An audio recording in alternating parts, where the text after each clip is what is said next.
Sir fans కోసం అంటే okay 2026కి Ustaad Bhagat Singh sir కింద చూసి అంటారు. మీరు పవర్ స్టార్ గారిని ఇమిటేట్ చేశారు కదా ఇప్పుడు. ఇమిటేట్ చేశానా? రిలీజ్ అవగానే ఫస్ట్ డాన్స్ ఎనర్జీ ఇది గుర్తొస్తూ ఉంటుంది. సో మీకు కూడా మేము ఎక్స్పెక్ట్ చేయొచ్చు స్క్రీన్ మీద. ఒక స్టెప్ చేశానండి, ఒక స్టెప్ చేశాను. Just అలా వెళ్ళి ఇలా ఇలా, ఇలా okay. ఇలా ఇలా అంతే అయిపోయింది.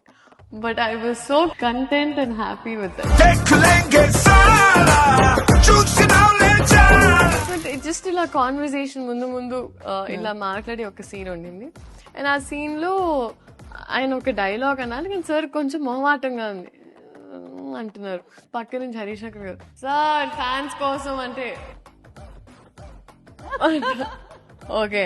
సో ఆయనకి ఎప్పుడు if you always say it's for fans then ఆయన కంఫర్టబుల్ గా చేస్తారు. డిఫరెన్స్ ఏంటి ఉస్తాద్ భగత్ సింగ్ కి ప్రీవియస్ కాఫ్ ఫిలిమ్స్ కి? I think our year in time ki that was Gabbar Singh was huge and I was a Gabbar Singh fan. E 2026 ki Ustad Bhagat Singh is apt. Harish Shankar గారి గురించి చెప్పాలంటే అండి I feel like it is not a joke.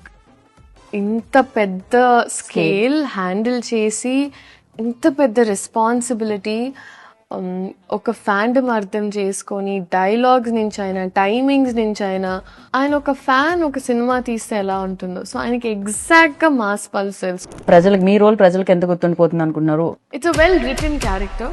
నేను చేసిన good characters లో ఇప్పటి వరకు ఈ అమ్మాయి క్యారెక్టర్ ఈ సినిమా గుర్తుండిపోతుంది.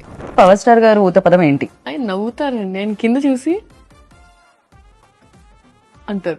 మీరు పవర్ స్టార్ గారిని ఇమిటేట్ చేశారు కదా ఇప్పుడు. ఇమిటేట్ చేశానా? ఇమిటేట్ ఇమాజినేషన్ లోకి వెళ్ళాను నేను.